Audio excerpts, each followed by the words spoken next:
Good morning. आज मी माझ्या बाळासाठी गव्हाच्या पिठापासून पौष्टिक असा पदार्थ बनवला.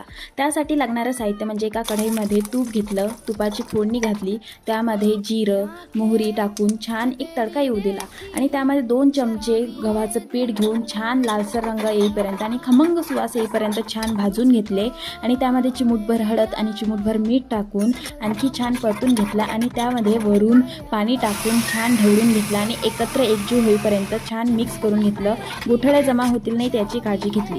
छान असं हे पीठ झालेलं आहे आणि या पदार्थाचं नाव सोजी आहे, जे की गव्हाच्या पिठापासून बनवलेलं आहे. काय झालं ना, माझं बाळ तूप अजिबातच खात नव्हतं, त्यामुळे मी तुपाची फोडणी देऊन हा पदार्थ बनवला आणि वरून सुद्धा एक तुपाची धार सोडली, जेणेकरून तो आवडीने तूप खायला लागला.